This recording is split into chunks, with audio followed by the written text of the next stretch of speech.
you know what I realized? That most people lack understanding of how the world works, right?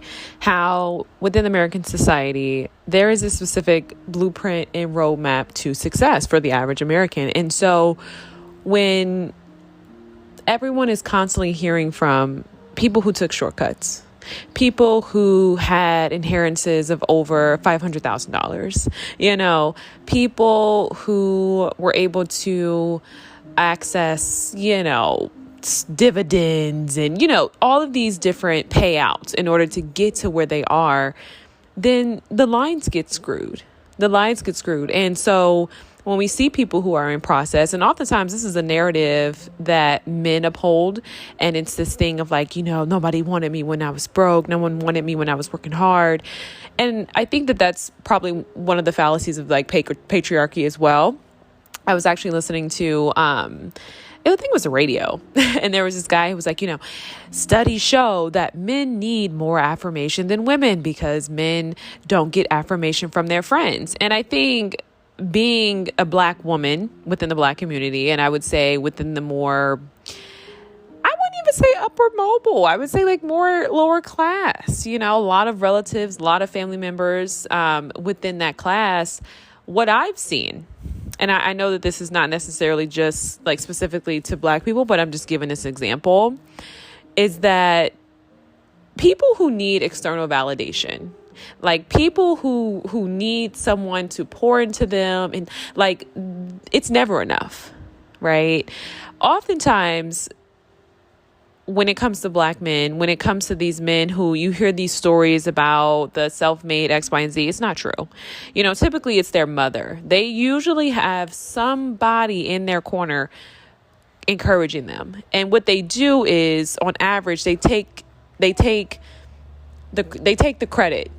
Right? They take the credit for everything that she built, right? They take the credit for her wisdom. And I just think that this is so common. So when I heard that, I was like, wow, this is, again, one of the fallacies of patriarchy. It's like the emotional needs of men is constantly prioritized. And so when we hear things today, like on a lower sociological level where it's like, oh, men are sassy, right? No, what you're really seeing is the prioritization of men and men's needs. And so we've always kind of seen that in regards to their physical needs, right? Men need sex, men need this, men can't be in monogamous relationships, right? Like all this justification, right? Even when you start talking about age gaps and power imbalances in relationships and, perversion, like there's always going to be that prioritization. And that's the fallacy of patriarchy. So it's this idea that like men need more stuff, in order to function, when the reality is that no, we all need stuff. I think for women, it's not true. And because men don't have, general curiosity about women's emotional lives, right? There's just assumptions, right? That's why so many men, I think when they partner with women, the relationship is hard and it's difficult. And the reason being is because men don't have that innate curiosity to say, let me understand women, what do women go through, right? That's not something that you find. And I wouldn't say it's a Black thing. I think it's just across the board, right? But women, right? Women, on the other hand, are constantly being put in a position to have to understand men, their needs, their desires, and even their emotional lives. And that's what we're seeing today. And so when you hear things like, oh, well, men need more affirmation. No, we all need affirmation. We live in a society where being average, when we talk about being average, I'm talking about a person who has a job, being a good person, being a decent person, it's no longer enough, right? We've completely got rid of those values. What we want is greed. What we want is to be seen at the expense of somebody else. You know what I mean? Like there is this sense of normalization for taking shortcuts. And so if you're someone who's working hard, it's completely not glamorous. And that's not just a man thing. That's a woman thing as well. And I think because we don't have enough conversations, we make certain issues specifically regarding men and their relational dynamics and how, they have certain experiences in terms of like their social lives. It's the same for everybody, so we make these assumptions and we're like, oh, well, we let them lead with this narrative that they need more or that, they're being overlooked. When the reality is that every hardworking person, for the most part is overlooked. You know what I mean? Within our society, because it's kind of like the scoffing, right? Robert Kiyosaki, it's like, oh, the poor dad. oh, poor people are suckers, right? And they say the movie Sonny with Sonny, and I don't even know that movie, but I just was reading a column on Medium, and someone referenced it. But yeah, it's like, hardworking people, they're suckers. Something's wrong with them. Like they're doing it wrong. And I remember meeting someone like this who was very stable, had been in their job for 7 years. And at the time I was in my pursuit of the entrepreneurial life. I was chasing glamour. I was chasing, what it's encouraged for a 23-year-old to chase within American society. It's like this American influence. It's this entertainment. It's like, I wouldn't say fame or, necessarily like celebrity, but it's just more so like glamour. Fast life, you know what I mean? And there was nothing wrong with that. There was nothing wrong at an attempt to pursue entrepreneurship and take a chance on 100 million, you know what I mean? But I looked at this person and I just felt like, hey, they're doing it wrong. Why are they not doing more? Why are they not, and there's nothing wrong with that. Like, of course, maybe they could have, done more, but now that I'm older, I see like there was nothing wrong with this person. Their values were in check. You know what I mean? They actually valued stability, where it's like for a lot of entrepreneurs, stability is not a priority. You know what I mean? It's this lifestyle that really prioritizes risk and instability. And I do think that that's kind of why we have this normalization of mental health.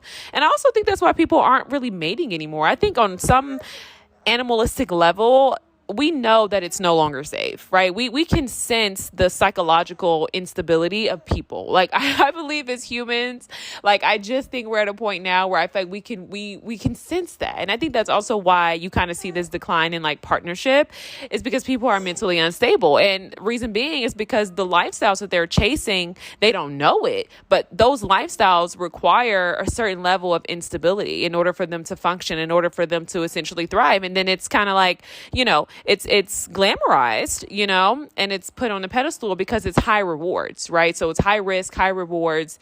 And so we don't check the mental instability. We just normalize mental health, and so that's where we are today. And overall, I just wanted to get on here and say that. I just think that, for anybody who's like working hard at something and you understand that like, it's not this thing. You don't just, come to this country and like just take off. And I don't even care if you look at influencers and things like that. You have to understand with influencer culture, it's all about opportunity. America has this thing where it's like, if you study economics, and maybe you don't even have to get into the logistics of economics, but like if you look at the market, you'll always see where there's windows of opportunity, right? Like the SBA loans, that was a window of opportunities. There was the rise of, Black owned businesses, right? That was the rise, like, you know what I mean? Like, so there's always kind of like windows of opportunity. Another window of opportunity recently is kind of like the rise in megachurch, Christian nationalism. So you've seen a lot of faith-based businesses thriving, and so I just think if you can kind of study the market, you can easily insert yourself in there. But overall, yeah, I mean, it's pretty much this very mundane thing. And I think for a lot of people who do start businesses, they just won't tell you. The reality is that, hey, listen, I went to school, I had a good job. I was able to kind of fund this thing to build this YouTube or start this platform or, have this money to buy this type of podcast equipment. I have a great support system. I have a network of friends and things like people don't tell you that type of stuff. Why? Because I don't know. I just think there's something glamorous, and I think that there is something relatable about people saying that they did it by themselves, because I think for so many of us, we are doing it by ourselves. And so we kind of look at that like a sense of aspiration. It gives people a sense of hope, but it's a sense of false hope. I believe that in order to dream and to be someone who's courageous is to dream with your eyes wide open. You know what I mean? See the world for what it is, not for how it should be, not for how it could be, but for what it is, and then plant yourself in that and grow from there. But that's too ugly. That's too murky. That's too messy. And quite frankly, it is honestly too hard. It's hard to realize that like a lot of people that should support you don't. It's hard to see people for who they are. And I think for me personally, coming from my own unique experience, just not having that, it's made me a lot more compassionate, but I definitely recognize that I'm not where I could be had I had those support systems, those networks, and those resources, And so I just think at the end of the day, I think the people who really need the affirmation, the people who really need the encouragement, they don't get it, and it's not just a relational thing. It's a social thing. It's a societal thing, just as a culture. And it's unfortunate. I could sit here with all of this wisdom, and until I'm pulling up in a Benz. Now, don't get me wrong. I understand the certain status markers, right? Like, you probably wouldn't want to hear finance from someone who doesn't have their finances together. You know what I mean? And in order for you to know that, you might judge them by, their outer lifestyle, and that's completely fine. But at the end of the day, I just think depending on the context, the reality is that we don't listen to people unless they got something that we want.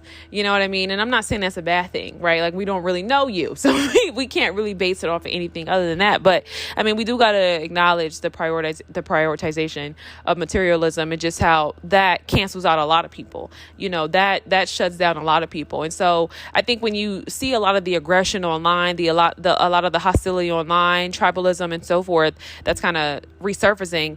It's people wanting to be heard.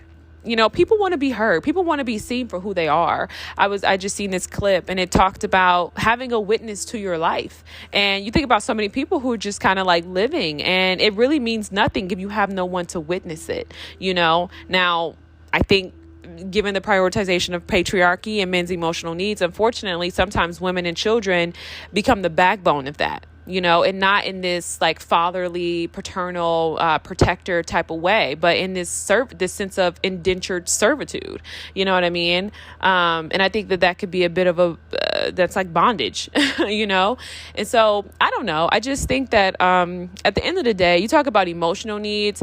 We all have them. It's not a women need this, a men need that. And I think it's so unfortunate when we start talking about media, is because you have so many people today who have platforms who are just spreading misinformation. Do you know how long it took me to rewire my brain, to rewire my mind, you know what I mean? And to renew my mind, to no longer, to actually get on the road to life.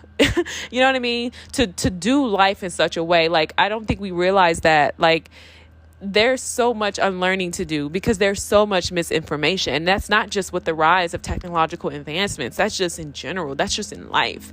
You know what I mean? Like, it's incredibly difficult. It is incredibly difficult, and I think when you start talking about, content creation, things like that, you have this performance base.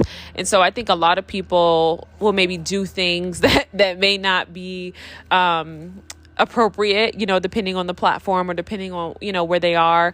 And it's really just to say, like, hey, I'm so tired of feeling confined. You know what I mean? I want to be able to be myself. And that was a point in time where it's like we were able to do that. We were able to act on our instincts and our emotions. And we were able to kind of exist in a way that was a little bit more free. But today there's rules and regulations and there's standards for everything, So I think when you kind of see people misbehaving or, acting in a way on a podcast or whatever that's inappropriate, I think that's subtle. Like, that's a subtle communication that's saying, hey, listen, I just want to be free.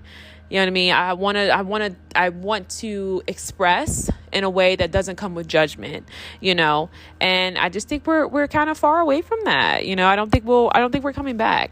So I'm going to go ahead and end here. I'm going to go eat some dinner with my kid. She's drinking a bottle, but but yeah, I just think overall, the needs are the same. Everybody has a need to be recognized. Everybody has a need to be seen. And I don't think that we need to be in romantic relationships to see one another. Not everybody has interests and not everybody is necessarily interesting. But, for the most part, if a person is willing and they're willing to share some of their interests or some of the things that, may be sacred to them, whether it's their cat or whatever, we could all use a listening ear. And that's basically what I'm saying. I just don't think that you need to be in a relationship to do that. I think you can do that every day. I know people are like, oh, we're working from home. I think there's opportunities, there's opportunities to listen to people. And I think there's opportunities to kind of show up and still connect. But I do think that it's becoming a bit more and more scarce, and honestly, that is something that I do grieve. I really do. I miss us communicating and talking with one another. I just did a podcast episode actually talking about how we relate as Black people and just, finding means of relation with people. We just no longer talk. We've actually lost the art of conversation, and I think in part because, we're no longer reading. I do think that literacy is a big issue. I'm not saying you got to come in with all of these crazy terms and all of, but I do think that reading gives you the ability to form your own opinions and your own perceptions and your own thoughts about things. And I think, what makes a conversation interesting is when you can have some really great dialogue. And I think what makes great dialogue is, I think, great ideas, and so when you kind of lose that, and when everyone's kind of being fed garbage, and being fed the same things, right? Oh, men need, stuff like that, then I think it can make it incredibly difficult to connect with people. And you don't know if you're, really connecting with someone, or if you're just, listening to someone regurgitate something that they seen online. I'm seeing a lot of people having the same kind of like talking points, and that's going to be, more and more prevalent if you're not reading, because if you're not reading, you're not generating ideas, and so they're not this endless thing. It can be very recyclable, especially when you're online. So yeah, y'all have a great day. I really enjoyed this podcast. I hope you got something from it. Please don't take what I said about patriarchy lightly, because it is a fallacy. You know what I mean? And one of the fallacies is not just, men have to provide, and there's this standard that they don't, this expectation to be a provider that they don't want to live up to. Quite frankly, I have to disagree. I think if men could formulate certain ideas and knowledge, you know what I mean? I think that they absolutely could be providers and fulfill that role if that's what they desire. You know what I mean? So much about life is like opportunity and resources. That's all it is. You know what I mean? The right opportunity, the right resources. And thirdly, but most importantly, knowledge. You can be whoever you want to be. You know what I mean? You could show up and be whoever you want to be. I personally want to be someone who was elegant, who was graceful, who is intelligent, and that's what I am. You know what I mean? So I actually don't think it's hard to be a provider in American society. I really don't. I really don't. Like I said, so much of it is, sheer will. And you start talking about affirmation, I'm just kind of finishing up my thoughts. But if you start talking about affirmation, well, then I think we have to come down with the very sad truth that the reality is that if you're waiting for someone to encourage you, you're never going to get started, because the truth is that most people cannot encourage you. I was just talking to someone who should be pouring into me, and you know what I mean? Hey, this person, this is my guardian, but I'm pouring into them, or this person just doesn't have the capacity. Like I said, when you start talking about knowledge and, knowing thyself, or just the world at large, if that curiosity is dead, then, you don't have anything to pour, So at the end of the day, I'm going to end by saying this. I think the solution overall, when we start talking about a lack of affirmation and men and women, so much of life, I think we start talking about being a whole person, self-sufficient, having a sense of personal agency.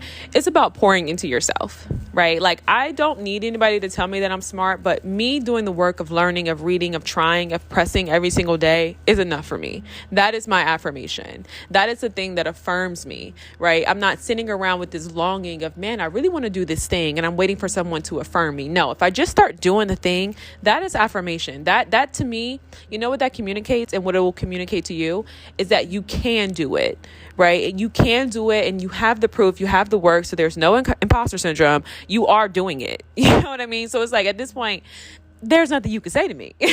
What can you tell me? Now, I will say that, this is after years of not having that. This is after a lifetime of ever getting that. You know what I mean? I appreciate the comments and things that I find online, like in my communities and the spaces that I create. I'm very blessed. But at the end of the day, no, that's not anything that's going on in my real life. But I just think, had I stayed there, because I was there for a while as a young person, you know what I mean? I'm still young, but I'm much older now, and it was tough, but it never came. It never showed up. It was always kind of like in spurts, you know what I mean? And so I just think that if you tell people, hey, you need affirmation to get started, you need affirmation to be loved, then you're going to hinder them. And I just think that that's the fallacy of patriarchy, right? The fallacy of patriarchy is that you tell men who they have to be, and that's what they become. You see what I'm saying? You have to tell people who they could be, not who they are. You know what I mean? And that's the thing about the world, right? That's the thing about propaganda. That's the thing about American society, is that if you allow it to tell you who you are, then you'll never become who you're truly meant to be.